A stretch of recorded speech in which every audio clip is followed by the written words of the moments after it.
All right, good evening, friends, or good afternoon, or good morning, wherever you are in the world.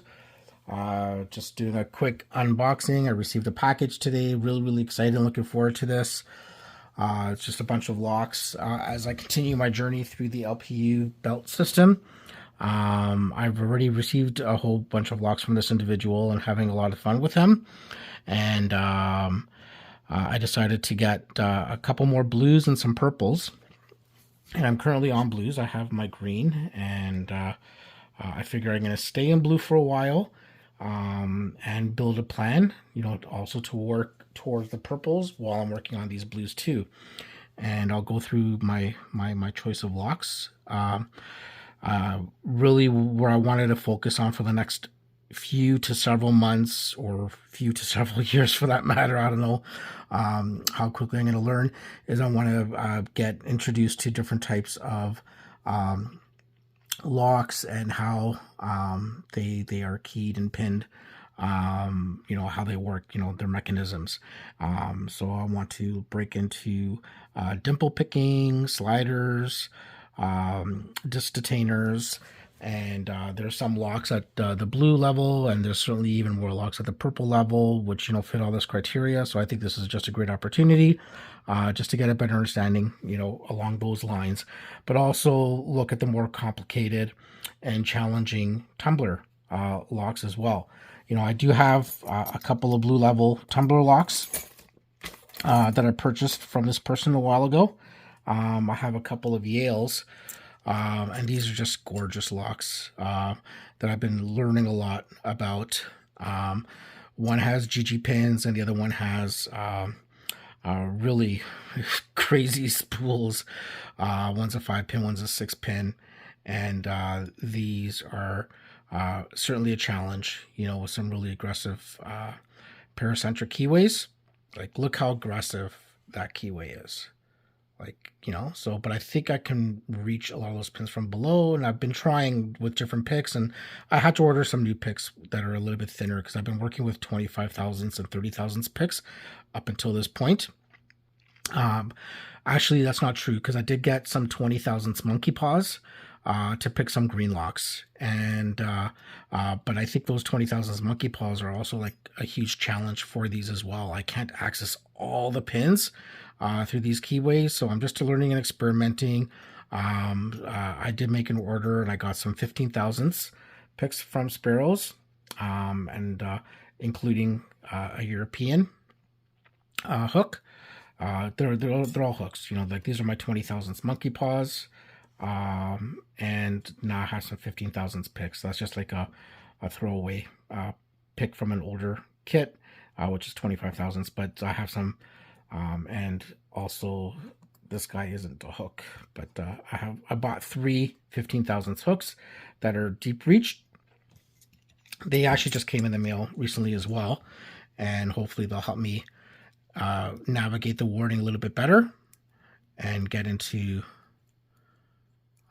the chambers to lift the pins. But yeah, these locks are beautiful, but these I already had. But I added a couple more to help me lose even more hair. And we'll see how all of this works out in the next little while.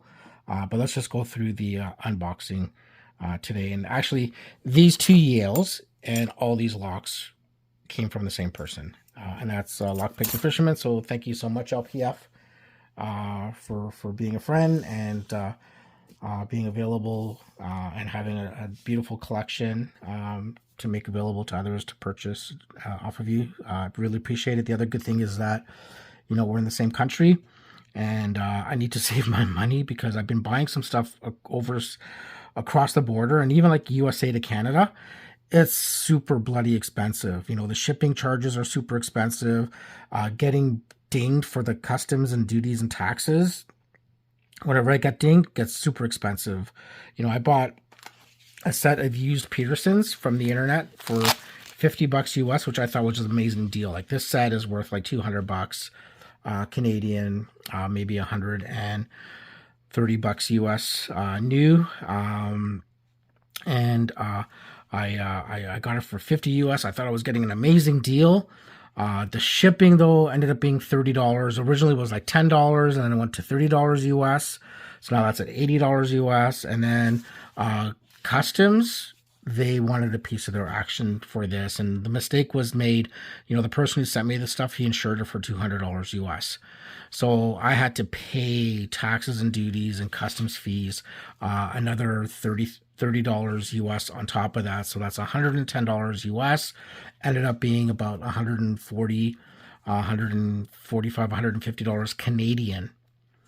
So it's like, you know, I saved $50 on a used set of picks. It wasn't really a big deal. And, you know, some of these picks are good. There's a couple 15,000s picks in the 410 government steel. And, you know, and these are like solid picks, but they're all the rest of the picks are 25,000s, right? And so with the locks that I'm going to be working with, I'm not going to use a lot of these picks. So I got to go back to Sparrows and get some thinner picks. You know, that's why I have these 20,000s monkey paws, and I got some 15,000s hooks. And this is like I forget which one this is.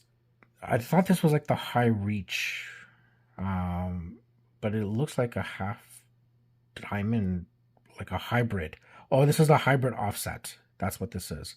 So it may or may not be useful. That may have been a bit of an error in terms of purchase, but that's okay.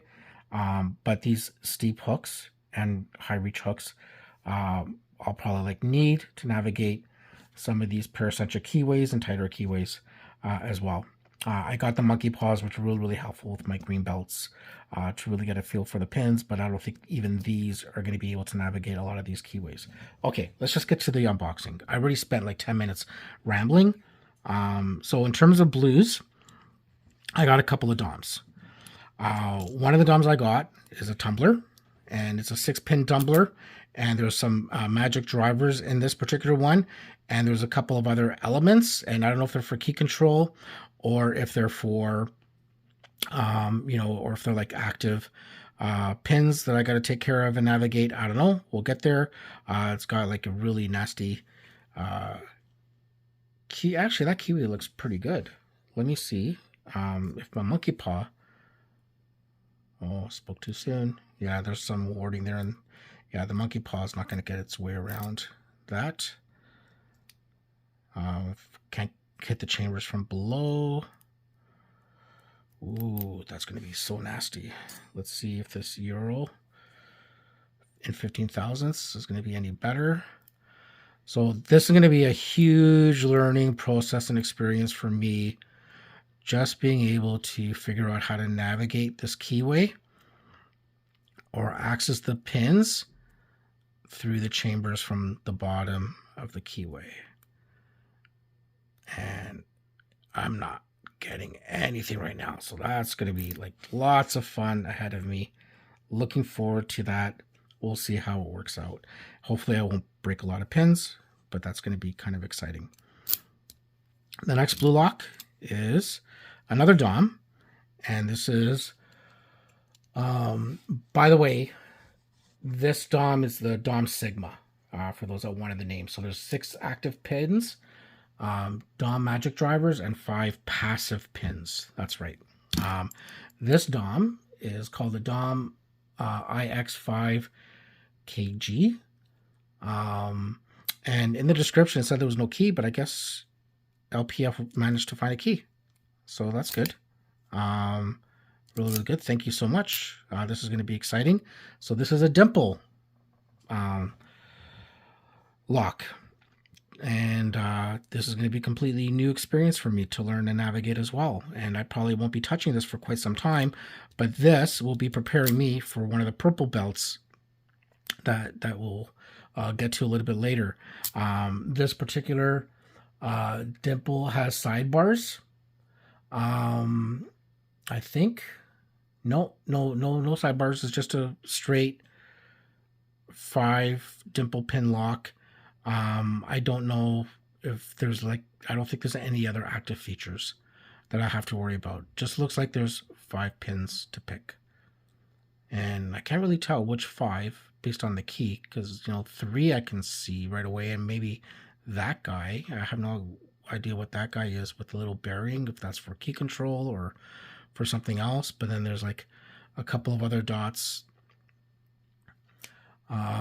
which could be like some passive pins. I don't think the passive pin, I think he sent me a message saying that the passive pins were missing. So this lock may not be submitted for, you know, blue belt consideration if I manage to pick this, but at least this will prepare me for one of the purple locks, which is also a dimple lock as well, and give me some more experience in terms of dimple picking.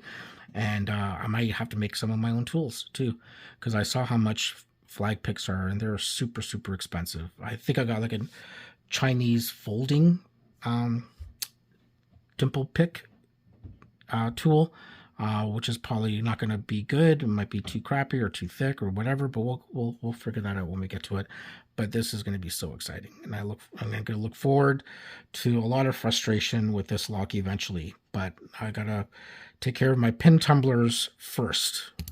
So this pin tumbler, which is going to be nasty. Oh my goodness.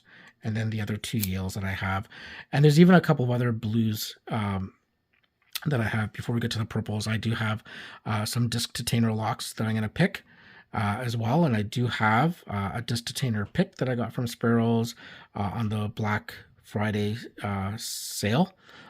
So, you know, I saved, you know, 20% on that. So every little bit helps. And that was a good buy. In hindsight, I should have also caved and gotten the flag set from Sparrows and saved, you know, 20% there on that. I don't know what I'm going to do. I may not even get to that point where I can pick those locks or be ready to pick those locks until maybe next Black Friday. So I don't know. We'll see. But anyway, these are the blues. So I got lots of really good blues that I'm going to be learning to pick. And a lot of these blues is just all about like being able to learn how to navigate paracentric keyways, work with Euro cylinders. Like this is going to be my first exposure to Euro cylinders. So that's going to be exciting. Yeah, like these are going to be a lot of fun. Really nice paracentric keyways. Lots of warning in there. Yeah, I might have to order more thin picks from Sparrows. We'll see how that works. But I'm going to watch some more videos too. A lot of the videos too, like I noticed, like they're using like 18,000s or 19,000. So a 15,000 should be no problem. But then also I think they're going to be too thin and break because, you know, especially these really tough spools, like the Gege pins and the spools in this guy are going to be killer. All right, on to the purples. Ooh, the one that I didn't want to buy but wanted to buy, that didn't want to buy but wanted to buy, and didn't want to buy but wanted to buy, and I caved in and I got it. It's a Ruko 600 oval. This is, I got it because I've seen so many people, you know, picking this lock and working with this lock, and it just looks like a beautiful lock. This has barrel drivers, and there's counter milling in the Bible. And I think there's even some milling in the plug as well. You know, I'll be taking that apart and taking a closer look at it. This is, you know, just to have a Ruko in my inventory right now. And, you know, I'm nowhere near this, but I decided to have like a couple of purples in my inventory to dream about, to vision about, to work towards picking. And what a beautiful lock this looks like. And, you know, let me see if I can get, oh wow, like that is so nasty in there. So it's all going to be about learning. And this is, oh, I can feel some pin. Oh, this is exciting. And I'm sure this is going to eat this 15,000s pick. This may not be the right pick. Like those barrels with the milling will probably require like a lot of strength. And I think this is going to be like the concept of learning how to float pick, if I'm not mistaken. And I have no freaking clue how to float pick. but I think this is one of the locks, and that's the other reason why I didn't want to get it, because like that seems to be like a whole new territory and maybe something I may not be able to do for years to come. But it's just something that maybe I can aspire towards, and I won't let this keep me down. Another purple lock that I bought is the Weiser Smartkey series lock, and this is awesome. So there's 2 keys with this, and the keys have different bitting, not biting, but bitting. So this is going to be fun to explore. So after I learn how to pick one bitting, I can change it and try to pick the other bitting. And so currently this is the bitting that's set. It doesn't look too nasty. A couple of lower cuts in the first couple of pins and slightly higher cuts in the final 2 pins. Actually, they're not pins, I guess. They're not tumbler pins. I think they're like slider pins or something like that. The mechanism is weird. Apparently, the feedback is going to be weird. So this is going to be something new to learn. And then this guy here, the bitting is a little bit different. It's going to be different types of challenges. Lower cut somewhere in the middle, higher cuts. So, you know, try not to pick my turning tool, you know, with this guy. The keyway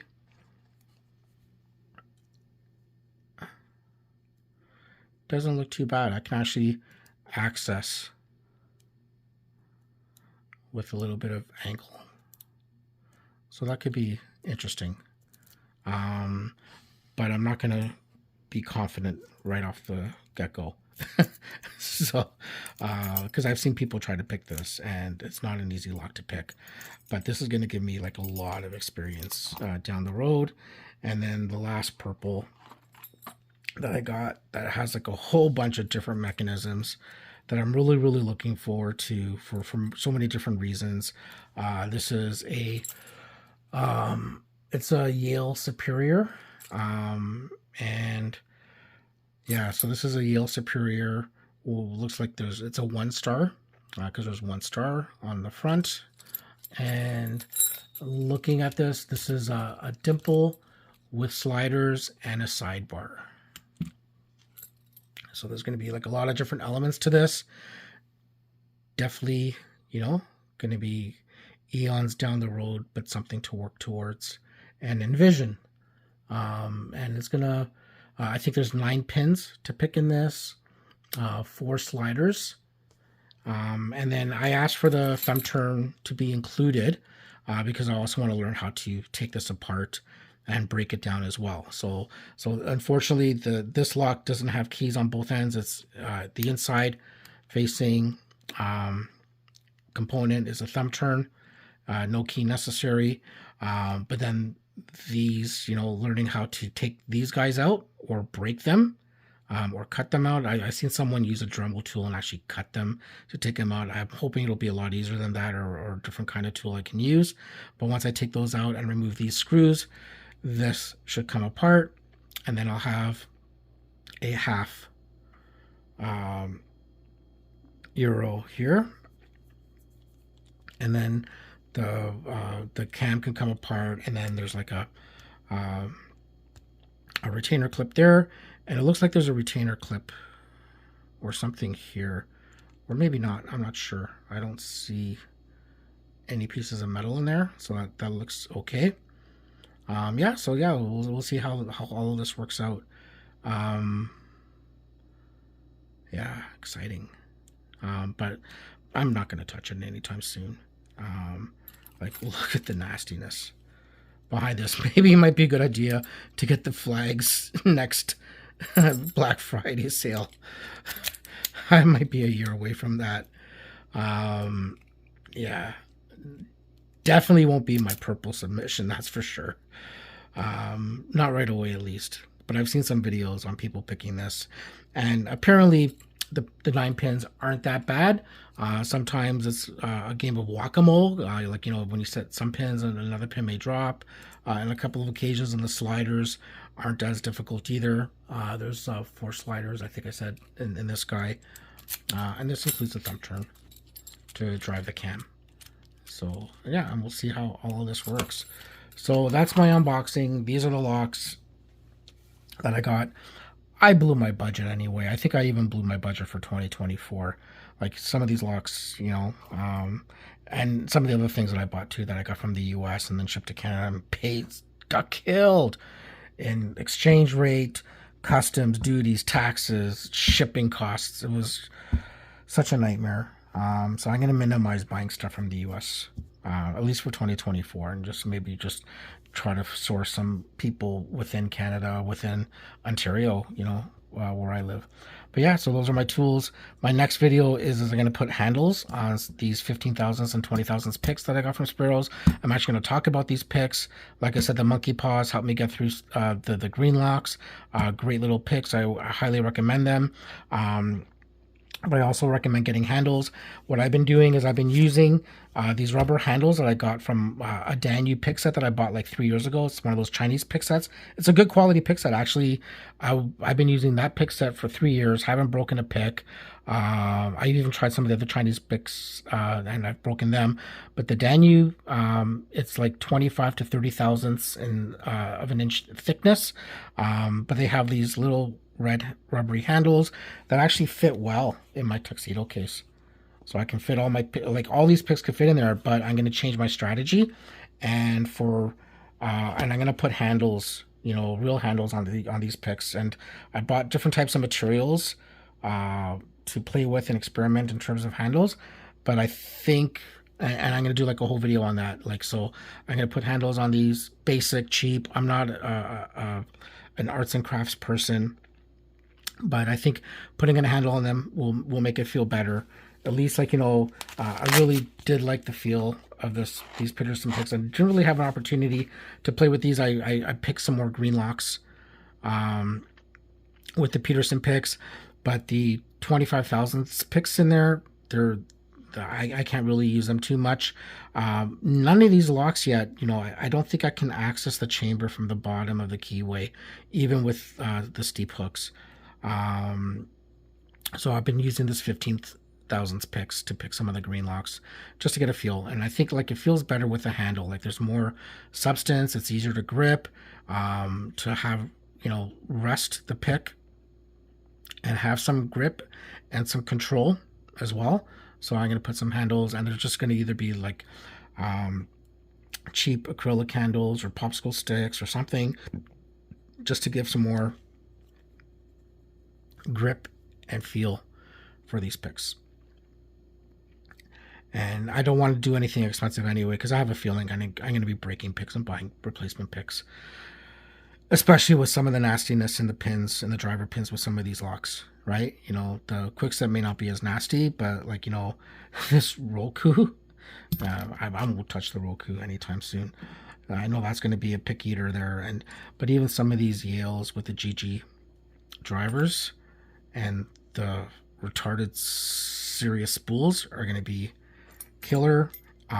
Even this guy with the magic drivers, this Dom with the magic drivers, actually that's not the one.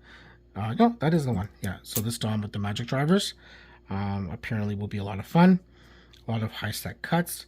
So there's probably a lot of magic drivers, which is I think a type of spool driver, I think. More to be revealed, but that could be a bit of a pick eater, especially if I'm going to be hitting warding all the time and not able to hit a pin in a chamber. So yeah, what are your thoughts about the locks that I got and my journey on the blue level? I think I'm going to end up being here for a while.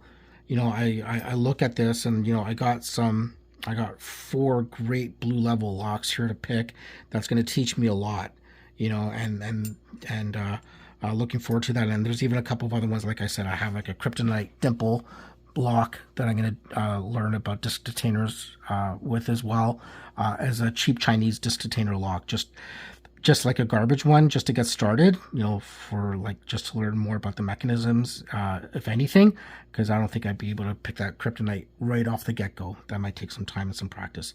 But yeah, so I think I have months ahead of me, not to mention building the challenge locks. For the blue belt, I bought a whole bunch of cheap locks. I bought a bunch of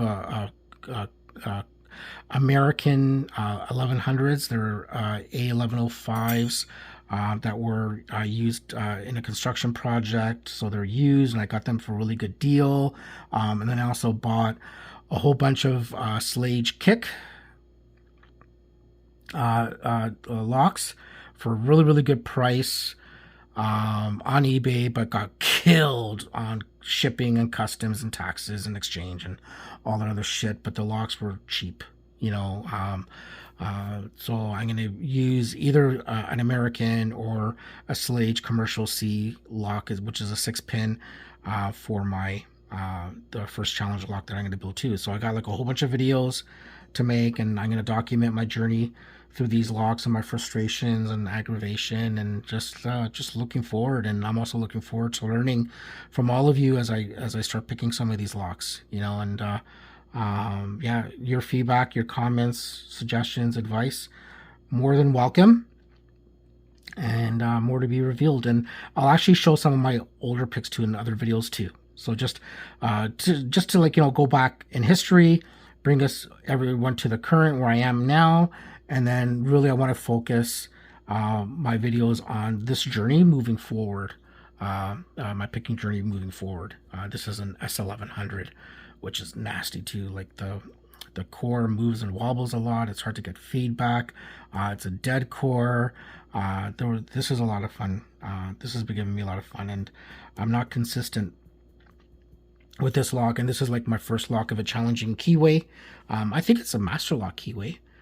This might be similar to the Master Lock 410 Lotto keyways. For some reason, it reminds me of that. But I'm able to feel the pins now and get a read. There's, I think, at least 4 spools in this lock. I'm going to progressive pin this guy too a couple more times. I just want to be able to be consistent with that. But that, I think, will also, like navigating this keyway, learning how to tilt the pick a little bit and get a feel, and being gentle instead of aggressive is really going to help me with some of these locks that have even more aggressive keyways and wording. So that's it. I rambled a lot in this one. I'm so sorry for dragging you down that rambling rabbit hole. But there's going to be a whole bunch of other videos down the road. Give me some ideas too, like, you know, what you want to see as well. I'll go through, like, you know, some of the picks, and maybe I'll even work towards like a giveaway. Like, you know, there's some stuff that I haven't been using for quite some time, and I think someone else may be interested in taking them. Oh, and I got here some SFIC Cores as well. These have no keys, and, you know, picking them to control and operating, that's going to be a lot of fun too. The keyways here are also paracentric, and there's like nastiness. And I have 2 SFIC Cores because I just love torture. And these are both good for blue and purple. And originally 3 months ago, I was thinking of using this as my pathway in blue and purple, because with the blue, like one of them, I just had to pick to control, and then rotate the plug where I can show all of the key pins, which I can do that without having a key either. You know, I put like a nice, I'll put a shim in the core, so that way the pins in the Bible don't fall into the keyway, and rotate. So that was also another thought too. And actually, I picked one to control, and I don't know how I did it, and I got really, really lucky. Considering this is 7 pins, I managed to move this actuator here, and that really freaked me out. It was so exciting. I was like testing. I was actually testing the Peterson 15,000th gem, and I was never able to duplicate that. But like, yeah, I could get in there, and I can feel most of the pins. I don't have to start from the bottom. I can actually start halfway up in the keyway, and with little angle reach all the pins. So that was exciting. I actually did pick it to control, and too bad I didn't record myself. I was just playing around with it for a couple of hours. I don't think I'll be able to repeat myself. We'll see, because these locks could be a bit of a challenge too. Maybe not as challenging as this now that I'm thinking about it. Maybe my original plan for 3 months ago is the right one, to stick with these guys and not go down this rabbit hole, but it's okay. But here, yeah, that's right. So I got even more stuff for my blue. And you know what? Look, I may as well show the last lock.